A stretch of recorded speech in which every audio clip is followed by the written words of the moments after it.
Welcome back and many thanks for staying with us on the #1 breakfast show in the country right here on NTV Uganda. Now, the NRM government has put a big bait on infrastructure projects as a way to transform the economy. And its sixth term in power, it is even making bigger bets, including nuclear power. Did you know that?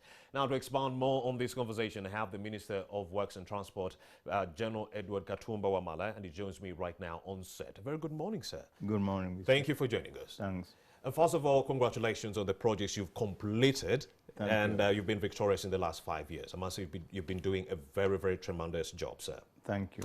But the Ugandan who is watching Morning at NTV would like to know, is there value for money for these projects? Yeah, I would thank you very much, Mr. Busuku. I think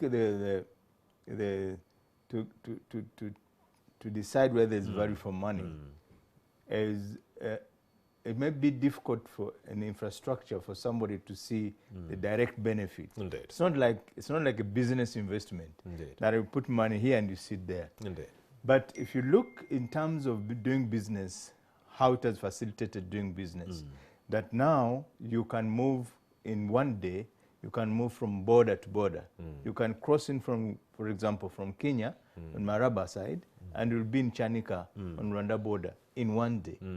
Which is a very good for business. You can make a return journey you in can Kanangala. make a return journey in Kanangala, of course, yes. Indeed. Before in Kanangala, you would even think twice going there. Yeah. But now you can go in the morning, do your business, and come back. So that's where the value for money is. Indeed. That's where people can. That's what people should look at. And when you look at what we have been able to do in the 5 years, I think it's a very big boost. We have been able to reverse the deteriorated infrastructure, which had been neglected for years, to what it is now. The NRM 5 years ago, that's in 2016, they made a manifesto, which was the contractual obligation, the social contract with the public. And they said, go out, Minister of Works, and do the following. They gave us a number of things to do. Add 2,025 kilometers of tarmac road. Indeed. We were able to do about 1,700 and something. So we scored about 78% of what we're told to do. So that's where the value for money is. And it's long term. It's a long term. It's not something which it's an overnight thing. So let's talk about public transport in Uganda. There have been plans to build a light rail. There have also been plans for a rapid mass transportation service in Kampala, a recent one being Tondeka. But all these initiatives fall flat. We would like to know why. No, the light rail has not fallen flat. Yes. It is still part of the multimodal transport system, which we are trying to develop. We're not relying on one form of transport, and that's what we call the multimodal transport system. Talking about Tondeka was a private partnership. It was not PPP. a government project. All right. It was government supporting private players to put out there, to put in the cities of Kampala, the greater Kampala metropolitan area, a reliable public transport. I see. And that's, so we still feel that those, it will be done. It's just a matter of time. So we think the people of Tondeka are still focused on that, and we are ready. Government is ready to support them. All right. Let's also talk about the border exclusion zone deadlines. You had the border exclusion zone deadlines that kept on changing. We would like to know why. We work in partnership with the Kampala State Council Authority. We don't work alone as a ministry. We work in partnership with Kampala State Council Authority. So we are still working on that.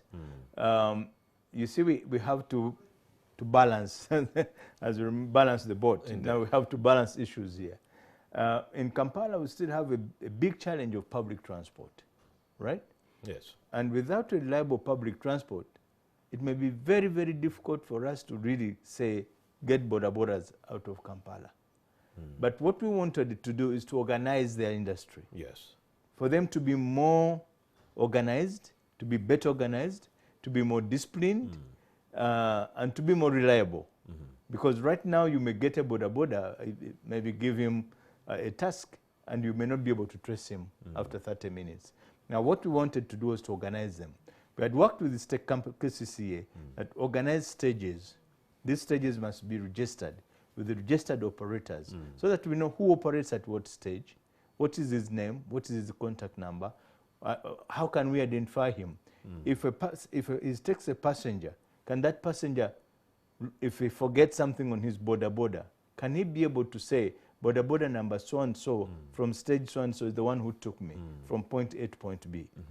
Now, in terms of organizing the central business area, we wanted to limit access of the border. You can see one of the reasons why we wanted to really limit the activity is the nonsensical way in which they conduct business. Indeed. They ride on the pavements, they ride on walkways, you can't know where he's coming from. So largely this was to streamline the work of the border. This was to streamline the work of the border. It was not really like getting them out of business, but it was like, how do you organize your business to be better? Indeed. So that you can even attract more customers whom you possibly don't attract now. Indeed. Yeah. There is also another problem, General Katumba Wamala, that you also hinted on. The numerous garages that are taking center stage in this country. Yeah. And you said near every tree we shouldn't be setting up a garage. Yeah. Where you see a tree, please do not set up a garage. Yeah. That kind of culture should be done away with. So Yeah. what compounded this kind of a narrative or decision to license garages in this country? Yeah, again, it's, organizing this informal business into something more formal. You need to know whom you have given your car to, Indeed. whom have you entrusted your vehicle with. The garage guy may be there in the morning, in the evening he's not there. So, plus also the way, how some of these garages support robbery of vehicles. That a vehicle which is robbed in the morning, Yes. by the afternoon, it's in total pieces.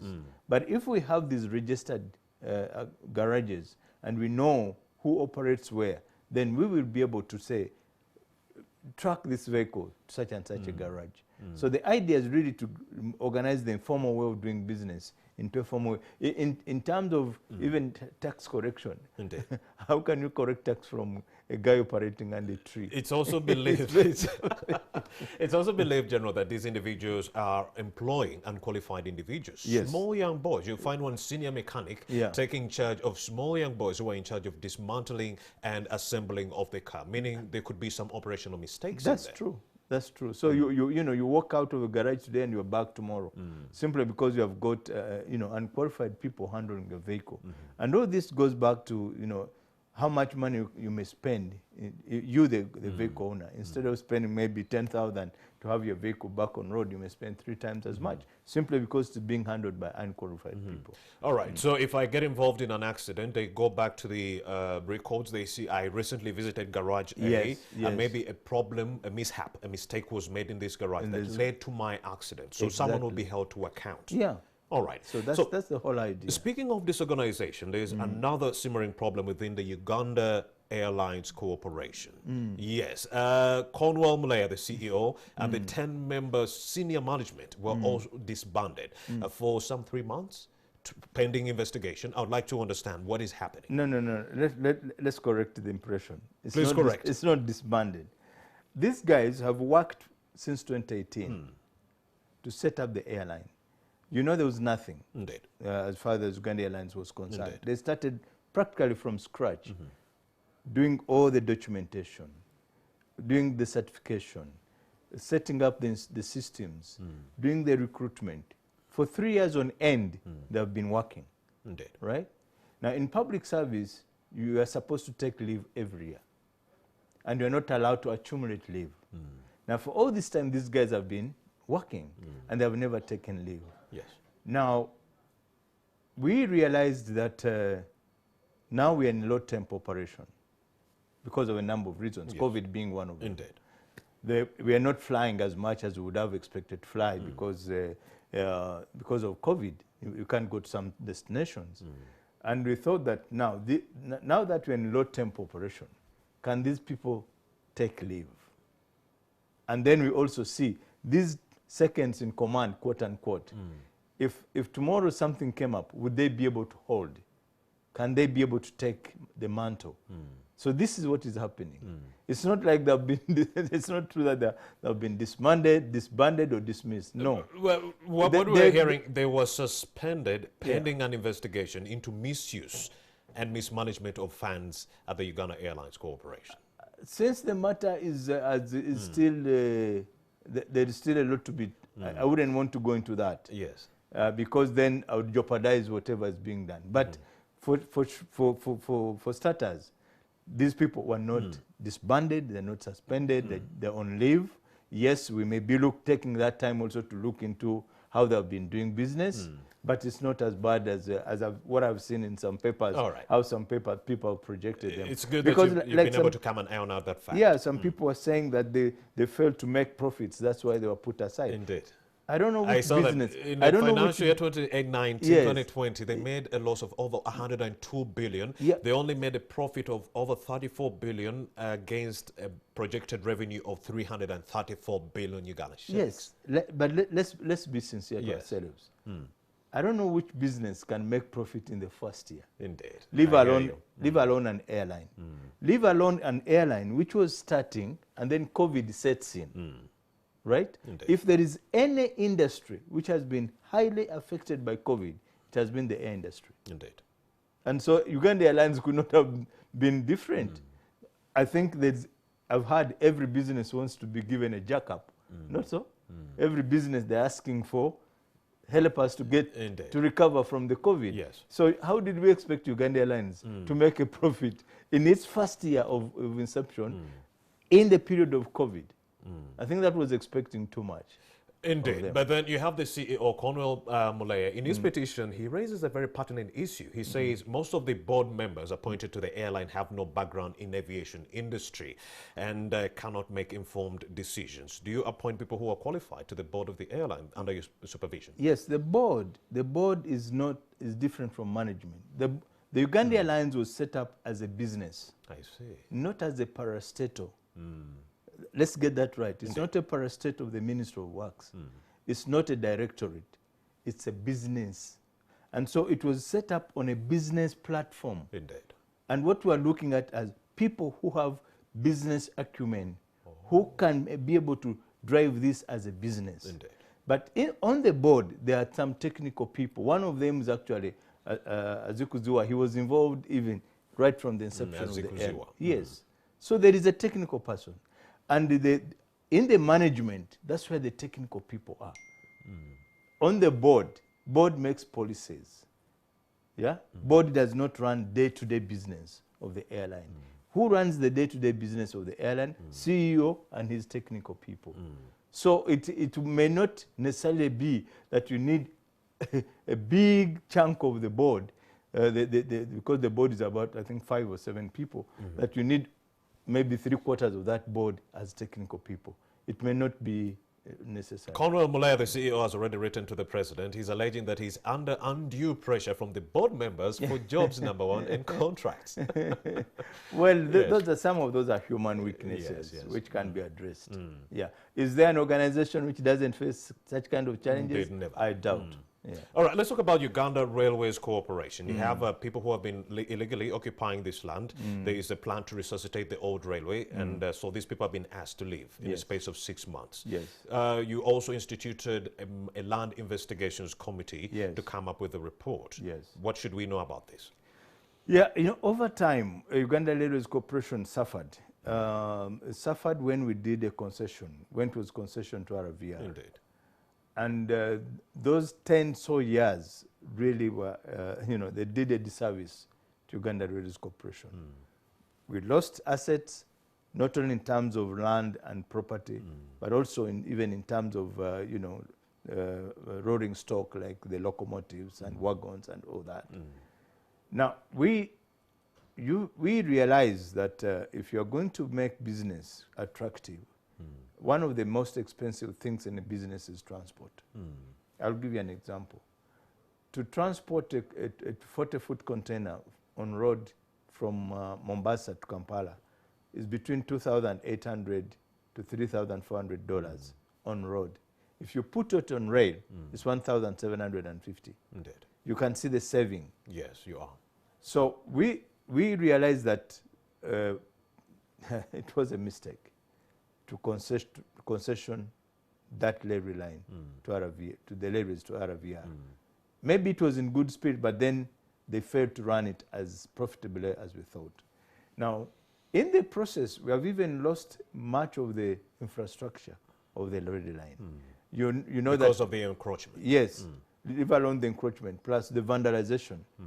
The line from Kampala to Kasese no longer exists. People sold everything, Everything in form of spare parts. including the rail. Even as I speak now, one of the companies which is doing steel has been, I have my investigators there arresting operators because they had taken the rail lines to smelt it into steel. Wow, can you imagine? So there was that decay. And then it did not only affect the infrastructure, but as I said, even the assets. Now, people decided to take over URC land, either individuals or, in some cases, even district land board authorities. They gave out URC land. I see. Now, I think for some people, they thought ladies will never come back. You have a viewer who is watching Morning on NTV and they are wondering, we've been having plans to actually build the standard gauge railway. Yes. Why are we resuscitating the old railway line? Could it be advice from the president during the onset of the pandemic when we said we need to do away with the cargo handlers who are the truck drivers who are bringing in COVID-19 and maybe focus on usage of marine and the train? Well, yes, of course, COVID has brought a number of lessons. One of them was that one, was the truck drivers. Was the truck drivers. And I think I remember the president putting out a humble plea, and he was saying, please, I cannot do suicide by stopping the truck drivers. Yeah, because we need them to come cargo in. had to move. Yes. Now, that was the big lesson. And the big lesson we learned out of that is, yes, we may not have yet, we have not yet started constructing the standard gauge railway, and I'll come to the standard gauge railway later. Indeed. But we realized that it was necessary to revamp the existing old meter gauge railway.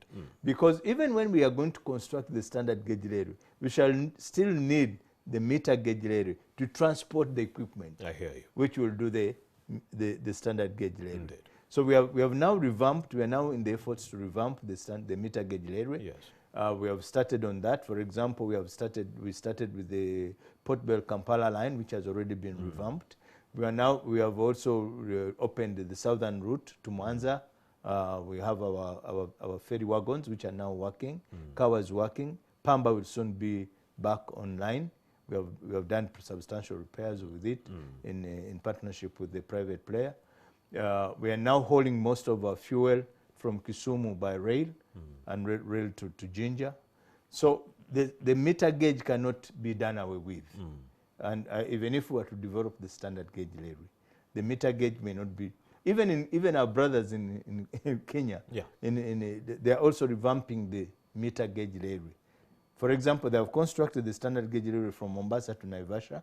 Now they are doing a connection from Naivasha to Longonot, from the standard gauge to the meter gauge, and revamping the meter gauge from Longonot all the way through to Maraba. So we have to do the same this way, so that meantime we can reduce on the cost of doing business.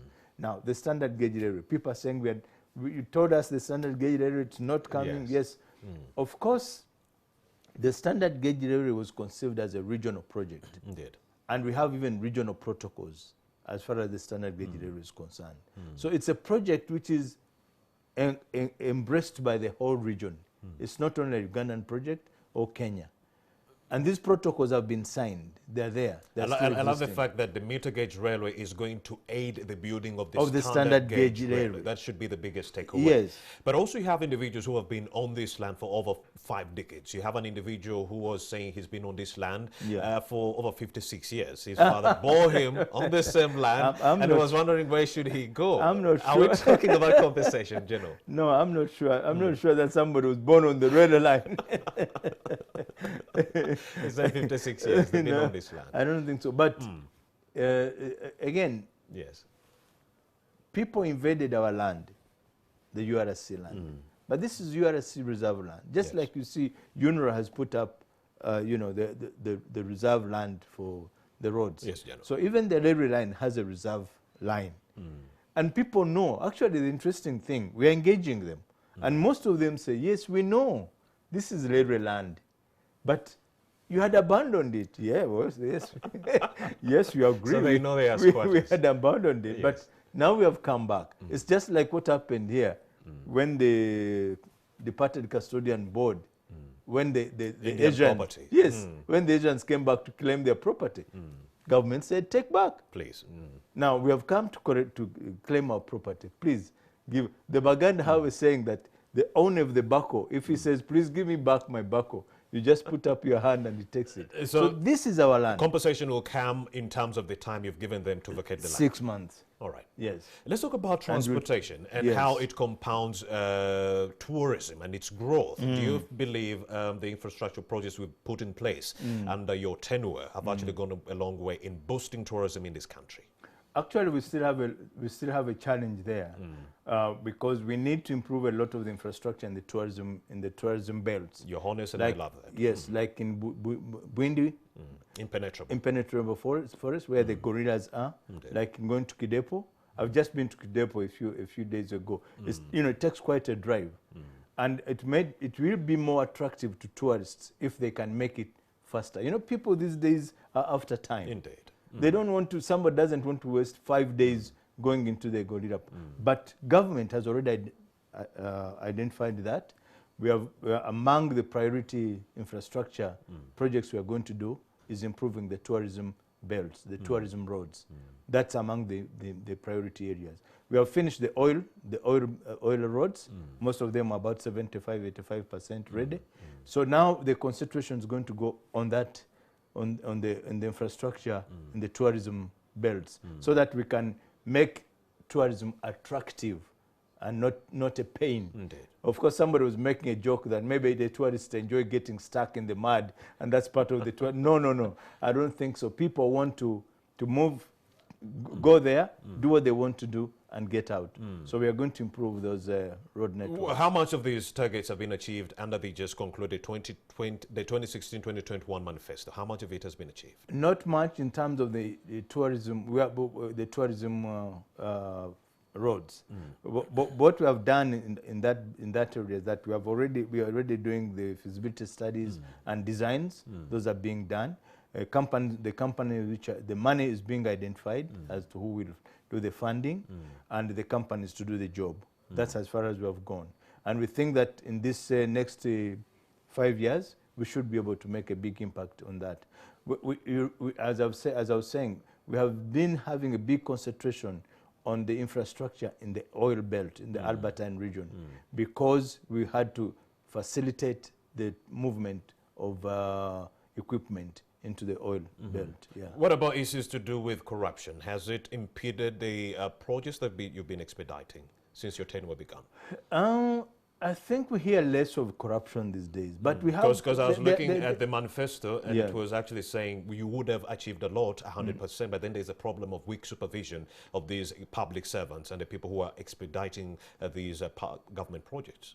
Well, there are a number of things. So we couldn't have achieved 100% because the targets they gave us in the manifesto required close to 35,000 billion shillings. We were only given 25,000.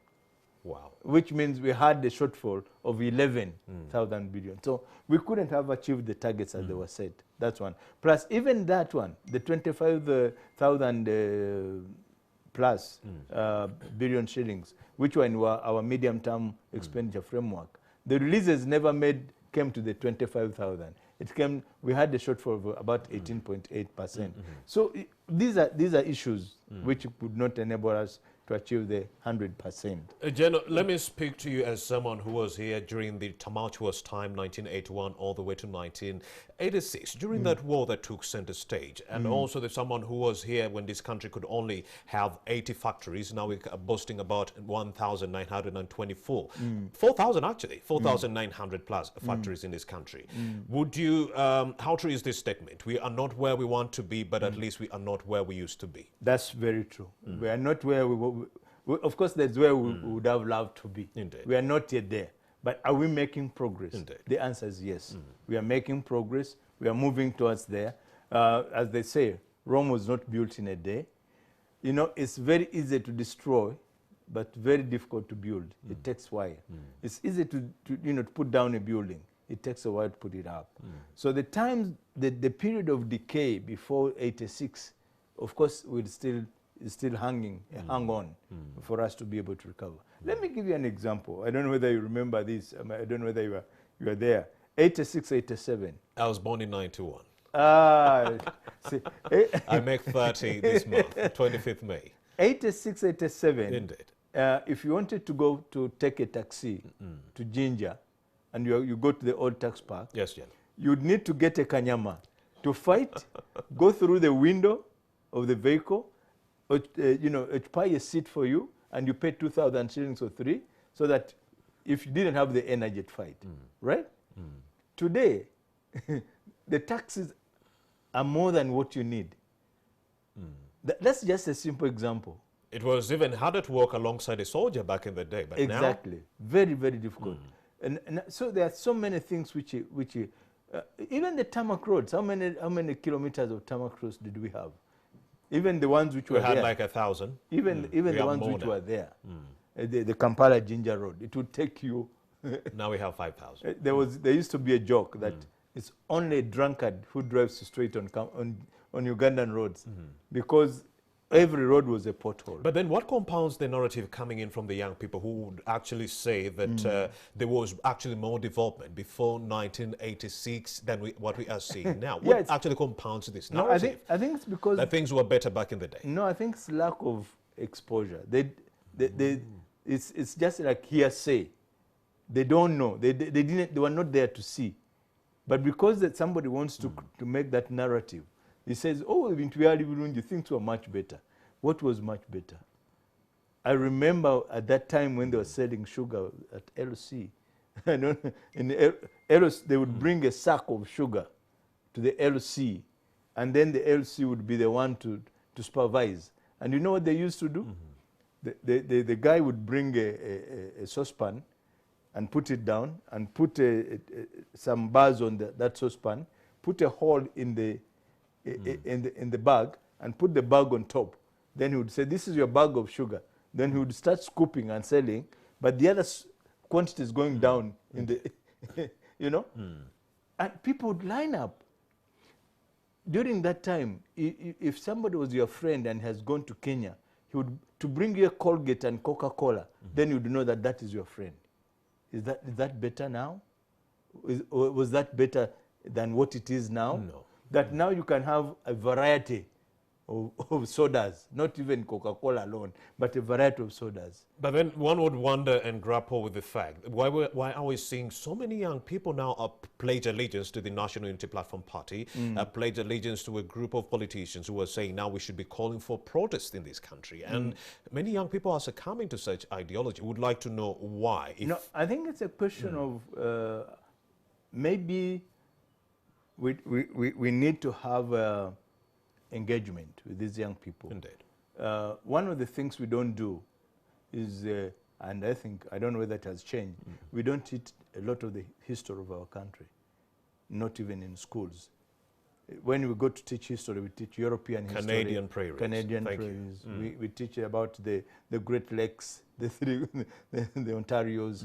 We don't teach about our own country and our own history. Indeed. Where did we come from? Why did we reach here? How did we get there? How did we get out? And where do we want to go? I think these are matters which we need. We need to have these conversations with the youth for them to understand that because, for example, right now you have talked about the industries. Yes. Namave was an area where they used to dump dead bodies. People were murdered. If your person had disappeared, you would go to Namave to look for his body. That's what it is. Now it's a sea of industries, and many more are coming. Indeed. So I think there is need to have conversations with the young generation to teach them. One thing we lost was when we stopped what they used to call Mchaka Mchaka. Mchaka Mchaka. That before you go to after senior 6 or senior 4, you go for 1 month into that training, which has helped country. Even in Kenya, they have youth training. I went through that. Yes, in Tanzania, the same. So I think we need. This is what our youths need. We don't need to. We may blame them of